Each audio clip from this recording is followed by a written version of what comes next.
राधे वृंदावनेश्वरी वृषभानुसुते देवी प्रणमामि हरिप्रिये।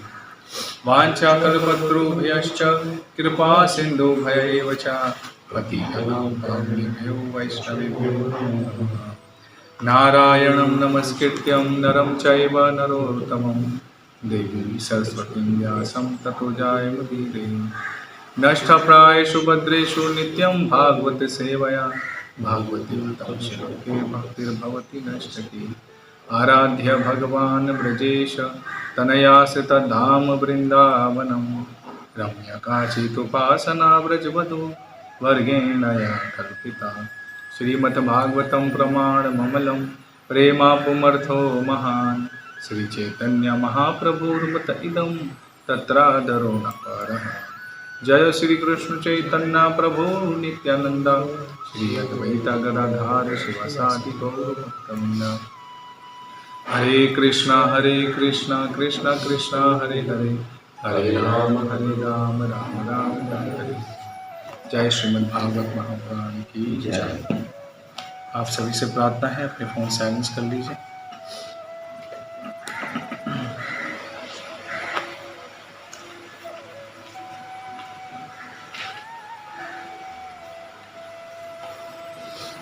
गोवर्धन गिरधारी गोवर्धन भगवान श्री कृष्ण की लीलाओं का कल हमने श्रवण किया था। आज हम चैप्टर नंबर 26 पढ़ेंगे। अद्भुत कृष्णा चैप्टर का नाम है। भगवान कृष्ण की लीलाओं की जटिलताओं को समझे बिना तथा उनके असाधारण आध्यात्मिक ऐश्वर्य को जाने बिना ग्वाले तथा वृंदावन के वासी कृष्ण के अद्भुत कार्यों का वर्णन करने लगे। अब क्या हुआ कि भगवान श्री कृष्ण की जो पिछली लीलाएं हमने सुनी,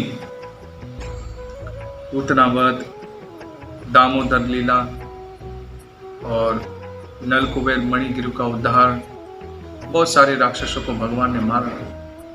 अब भगवान श्री कृष्ण की जो लीलाएं हैं, किस तरीके से भगवान ने अलग अलग राक्षसों को मारा, इसको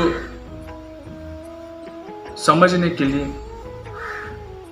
उनके ऐश्वर्य को जानने के लिए ग्वाल बार उन बातों को याद कर रहे हैं, चर्चा कर रहे हैं कि उस अद्भुत कृष्णा ने किस तरीके से अपने कार्य किए। उसका फिर से वो उनकी लीलाओं को रिपीट कर रहे हैं। उनमें से एक ने कहा, ग्वाल बालों में से एक ग्वाल बाल ने कहा, उनके अद्भुत कामों को देखते हुए ये कैसे संभव हो सकता है कि ऐसा असाधारण बालक वृंदावन आकर हम लोगों के साथ रह सके। ये चर्चा कर रहे हैं कि ये कैसे हो सकता है। हे दोस्तों, ये कैसे हो सकता है? इतना अद्भुत काम हमने जो देखे हैं भगवान कृष्णा के, ये वो कैसे संभव कर सकता है? एक बालक, वृंदावन में रहने वाला एक छोटा सा बच्चा, ये कैसे कर सकता है? और कर भी रहा है और हमारे साथ रह भी रहा है। ये तो करके चला जाए तो चलो उसको गाया जाए, कर भी रहा है और हमारे साथ रह भी रहा है, ये कैसे हो सकता है? उनके दिल में सवाल था। सचमुच में ऐसा संभव नहीं है। जरा सोचो तो, अभी वे केवल 7 साल का है। कितने साल का है? 7। अभी तो सिर्फ वो 7 साल का है, तो इतना उत्पादन होता है और सबको मारता है और सबको आनंदित करता है। 7 साल में ये कैसे हो सकता है? उन्होंने किस प्रकार अपने एक हाथ से गोवर्धन पर्वत को उठाकर उसे धारण किया, जैसे कोई गजराज कमल का फूल उठाए हो ना। एक बहुत बड़ा हाथी एक मामूली सा फूल की क्या ताकत होगी? फूल के अंदर कोई शक्ति है उसको उठाने में? और बहुत बड़ा हाथी इतना बलवान। ठीक उसी तरह कृष्णा ने इतने बड़े पर्वत को उठाया, जैसे एक हाथी छोटे से कमल पुष्प को उठाता है।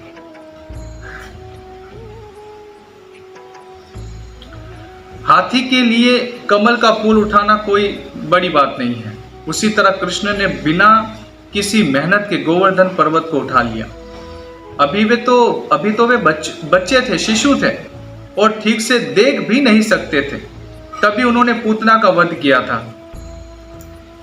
कृष्णा जब बहुत ही छोटे से थे, देख भी नहीं सकते थे अच्छे से, और इतनी छोटी उम्र में भगवान ने पूतना का वध कर दिया, उसका स्तनपान किया और उसके प्राण भी ले लिए।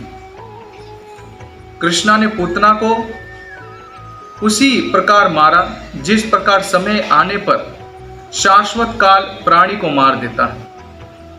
कृष्णा ने पूतना को कैसे मारा? टाइमिंग, हमेशा से चलने वाला टाइम, वक्त आता है तो किसी का वेट करता है, नहीं उनका भाई तो आने दो, माँ को तो आने दो, कम से कम बच्चों को तो उनका मुझ चेहरा देखने दो। नहीं, जब शाश्वत वक्त आता है जो चल रहा है तो वे प्राण ले लेता है, किसी का वेट नहीं करता। उसी प्रकार भगवान श्री कृष्णा ने पूतना का वध कर दिया, किसी का इंतजार नहीं किया, कोई मौका नहीं दिया कृष्णा ने उसको। जब वे केवल 3 महीने के थे और एक छकड़े के नीचे सो रहे थे, छकड़ा समझते? डगे गाड़ी। हाँ, उसके नीचे सो रहे थे। ये भी बड़ी सुंदर कथा है। तो भूख की वजह से रोने लगे और ऊपर की ओर पांव चलाने लगे, क्योंकि बच्चा जब रोता है तो अपनी टांगे ऊपर करके यूं यूं करता है। तो कृष्णा भी भूख के मारे रो रहे थे और नंद भवन में तैयारी हो रही थी कृष्णा की बर्थडे प्रोग्राम की, कि कृष्णा भाई प्रकट हुए हैं, उनकी तैयारी हो रही थी। लेकिन कृष्णा बोले भाई जिसके लिए तैयारी हो रही है उसको तो कुछ खिलाओ ये तो इधर भूखा पड़ा है। रो रहे थे कृष्णा। तो जिसके नीचे रखा था वो सेफ जगह थी, छकड़े के नीचे, वहां छांव भी था और शांति थी। तो यशोदा मैया ने वहीं पे रख दिया था उसे। लेकिन वो छकड़ा हकीकत में राक्षस था, जो छकड़े का रूप लिया था उसने।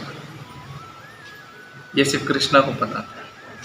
कृष्णा सबों के दिल में, वो छकड़े के ऊपर आया था जो नहीं, छकड़ा वो राक्षस रूप में था, वो राक्षस रूप में। उसने सोचा था कि वो यशोदा मैया इसके नीचे रखेगी और इसको मैं दबा दूंगा, कृष्णा को इसे दबा कर मार दूंगा।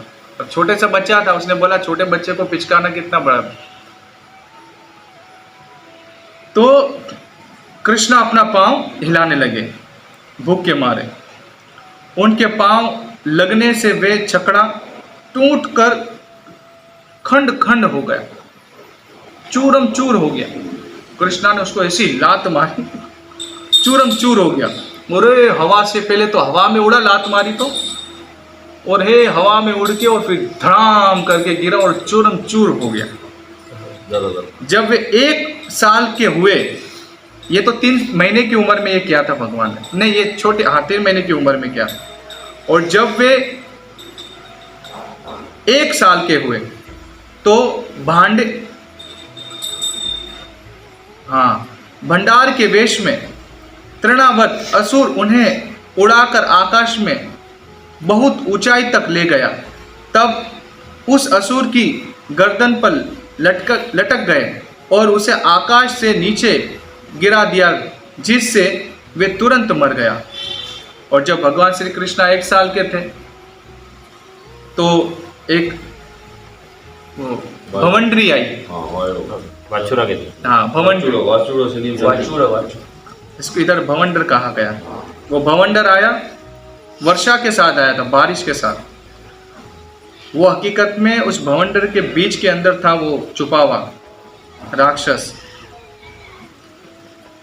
तृणावत, और वो भगवान को उड़ा कर ले गया अपने साथ। भगवान को मारना चाह रहा था, लेकिन भगवान ने उसको, कृष्णा को ऐसे उठा के और घुमाता हवा में ले गया। तो कृष्णा भी ऐसे आराम से उसके सीने में लगे हुए थे, लेकिन कृष्णा ने आराम से अपना हाथ निकाला, उसकी गर्दन में पकड़ा और उसकी गर्दन को ही दबोच लिया कृष्णा। उसका सारा श्वास ही बंद कर दिया हवा में, उस भवंडर राक्षस तृणावर्त का। और उसे आकाश से नीचे धड़ाम करके भगवान ने गिरा दिया। एक बार उनकी माता ने उनकी माखन चोरी से तंग होकर उन्हें लकड़ी के उखल से बांध दिया, तो वे यमला अर्जुन वृक्ष की ओर झपटे, जिससे वृक्ष पृथ्वी पर गिर पड़े। इसी तरह एक बार वे अपने बड़े भाई बलराम के साथ बछड़े चरा रहे थे, तो बकासुर प्रकट हुआ बगले का रूप लेकर। कृष्णा ने तुरंत ही इस असुर की चोंच के 2 खंड कर दिए, ऐसे उसका पूरा मुंह ही फाड़ दिया ऐसे। जब वत्सासुर कृष्ण के बछड़ों को मारने के मकसद से उनके बीच में घुस आया, तो उन्होंने तुरंत उस असुर को पहचान लिया और मारकर वृक्ष के ऊपर फेंक दिया। तो कृष्ण के फ्रेंड्स के बीच में फिर एक राक्षस घुस गया बच्चे के रूप में, लेकिन कृष्ण को पता था ये बच्चा भी राक्षस है। और कृष्णा ने बच्चों को आगे पीछे किया खेलते हुए, और उसको फिर पर्सनल बोला, मुझे पता है तुम कौन हो। फिर उसकी खूब धुलाई की कृष्णा खेल में खेल खेल में पहले उसकी खूब धुलाई की, उसके ऊपर चढ़ के। बलराम को पता होता है ये साली में, लेकिन बलराम, कृष्णा तुम्हारा मसला तुम जानो, हम तो मस्ती में कर रहे। सिर्फ बलराम को पता होता है सब, क्योंकि कृष्णा और बलराम में कोई फर्क नहीं, सिर्फ कलर का फर्क है, बाकी है दोनों एक ही। तो फिर एक मर्तबा तालवन में धेनुकासुर ने आक्रमण कर दिया, और बलराम ने जल्दी ही उसका पीछा किया, उसको पकड़ा और ताल वृक्ष के ऊपर उनको फेंक डाला, घुमा घुमा कर उसको, धेनुकासुर को। ताल वृक्ष, वो खजूर का वृक्ष, खजूर का वृक्ष होता है, उससे भी शराब बनता है, खजिया निकलती है, क्योंकि ज्वाला सारे। तो धेनुकासुर को उड़ा उड़ा के फेंका उन वृक्ष के ऊपर। उसके फ्रेंड भी आए उसको बचाने के लिए। कृष्णा बलराम उन सबों को पूंछ पकड़ पकड़ के, टांगे पकड़, एक को इस वृक्ष में, एक को एक वृक्ष में, सभी वृक्ष के ऊपर सबों को ऐसा लटका दिया, इतना धोया था उन सबों को।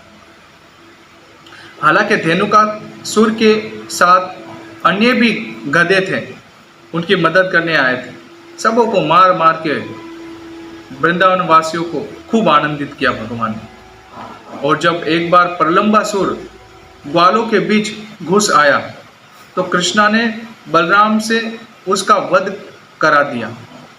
बलराम को कहा कि अभी तो तुम भी थोड़ा हाथ पैर हिलाओ। अभी बलराम ने उसकी धुलाई करके उसको मारा, प्रलंबासुर को। उसके बाद कृष्णा ने अपने दोस्त तथा ग्वालों को भयंकर दावा अग्नि से बचाया। जब जंगल में बहुत भयंकर आग लग गई थी, वो भी एक राक्षस था, उस खतरनाक आग से कृष्णा ने सभी अपने दोस्तों को बचाया, गायों को भी बचाया, और यमुना देह में कालिया नाग को दंड दिया। कालिया नाग की भी आपको कथा सबको पता है, वो भी कितना जहरीला सर्प था। कालिया नाग से भी सबको बचाया।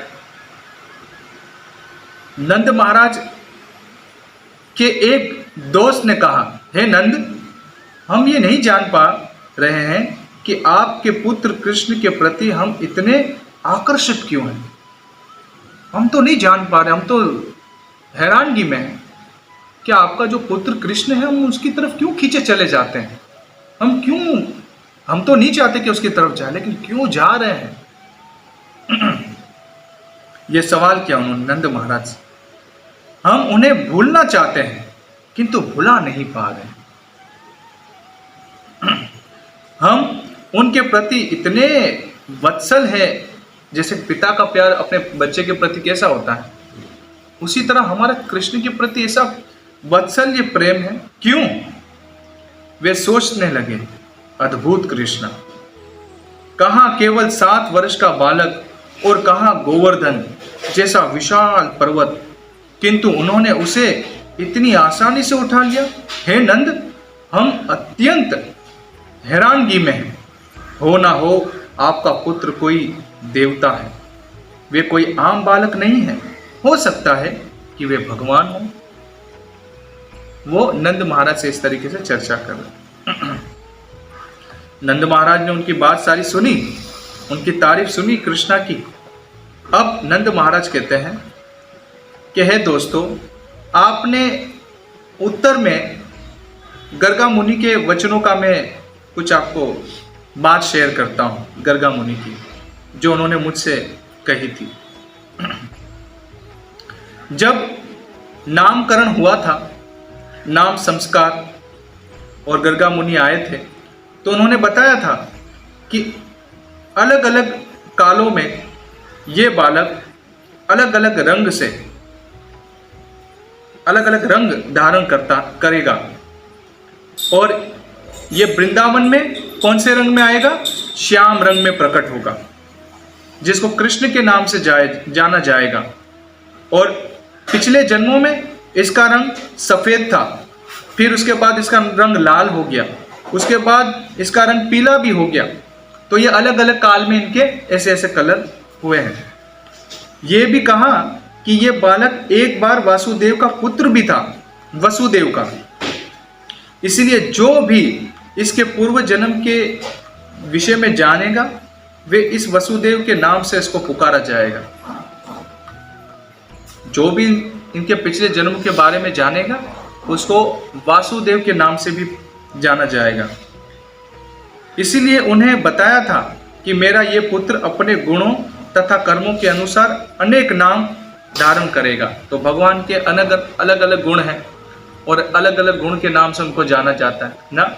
माखन चोर, यशोदा नंदन, गिरिराज और गोपाल, मधुसूदन, दामोदर से हम उनसे मुक्त हो जाएंगे। जितनी भी तकलीफ होगी, इस बच्चे की वजह से हम उन तकलीफों से मुक्त हो जाएंगे। उन्होंने ये भी कहा था कि पूर्व काल में इसने संसार को बहुत सारी प्रॉब्लमों से उबार कर, परेशानियों से उबार कर, सत्यनिष्ठ पुरुषों को, जो सत्यनिष्ठ, सत्य पे चलने वाले धार्मिक लोग हैं, उनको असत्यवादियों के चुंगल से बचाया था। जो असत्यवादी लोग हैं, उनके चुंगल से बचाया था। जो भाग्यशाली व्यक्ति इस बालक कृष्ण के प्रति शांतिपूर्वक जीवित रहे, यही हमारी इच्छा है। तो भगवान श्री कृष्ण ही ये वृंदावन वासियों का जीवन था। ये सुबह से शाम तक कृष्ण की ही लीलाओं का ध्यान करते थे, कृष्ण की बारे में ही चर्चा करते थे, और हमेशा सोचते थे कि यार ये बालक है कैसा। हाँ, इतनी परेशानियां हम पर आती। वृंदावन में पहले इतनी परेशानियां नहीं होती थी, सब सुकून में रहते थे लेकिन जिस दिन कृष्णा प्रकट हुए, तब से वृंदावन वासियों के जीवन में परेशानियां स्टार्ट हो गई। कभी ये राक्षस आ रहे, कभी वो राक्षस आ रहे, कभी इधर से आक्रमण, कभी इधर से तूफान, कभी जमीन, कभी जलजला, सारे डिजास्टर, राक्षस, सब के सब कृष्णा के आने के बाद स्टार्ट हो गया। और ऐसा भी नहीं, हर दिन कोई ना कोई राक्षस आ जाता था कृष्ण को मारने के लिए, कंस भेजता था। जैसे कल बारिश हुई। हाँ, तो ये होता है कि उन्होंने कहा वृंदावन वासियों ने कि इतना पहले सुकून था, अब कृष्णा आ गया तो इतना, तो उन्होंने कहा कोई बात नहीं, कृष्णा है वो सारी हमारी प्रॉब्लम को सॉल्व कर देगा।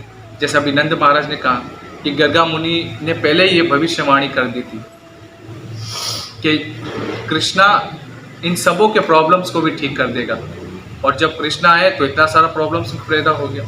इसलिए हमारे जीवन में भी नहीं कि भक्त बन के तो प्रॉब्लम सारी सॉल्व हो जाएगी, नहीं, प्रॉब्लम बनी रहेगी, लेकिन कृष्ण हमारे सारे प्रॉब्लमों को हल करते रहेंगे। जैसे एक छोटा सा बच्चा एक छोटे से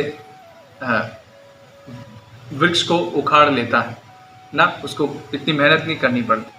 उसी तरह हमारे जीवन में जो भी प्रॉब्लम है, अगर हम अच्छे से भगवान की भक्ति में समर्पण रहेंगे, अपना जीवन भगवान को सरेंडर करेंगे, उन्हीं पर डिपेंड रहेंगे, हर हाल में भगवान को धन्यवाद करेंगे, उनका शुक्र अदा करेंगे, तो फिर भगवान हमारी सारी प्रॉब्लम्स को बड़ी आसानी से हल कर देंगे। इसलिए हमें फिर ज़्यादा चिंता करने की ज़रूरत नहीं, क्योंकि क्यों ना हमारे भी तो प्रभु कृष्णा ही हैं। ब्रजवासी वृंदावन के जब प्रभु कृष्णा है तो हमारे भी प्रभु कृष्णा है, सभी जीवात्माओं के प्रभु कृष्णा है। हरे कृष्णा। इस प्रकार लीला पुरुषोत्तम भगवान श्री कृष्ण के अंतरंगत अद्भुत कृष्ण की शेष 26वें अध्याय का भक्ति वेदांत तात्पर्य पूर्ण हुआ। जय शिला प्रभुपाद की जय, जय गिरिराज धरण की जय, गौर प्रेमानंदी। हरे हरे। हरे कृष्ण।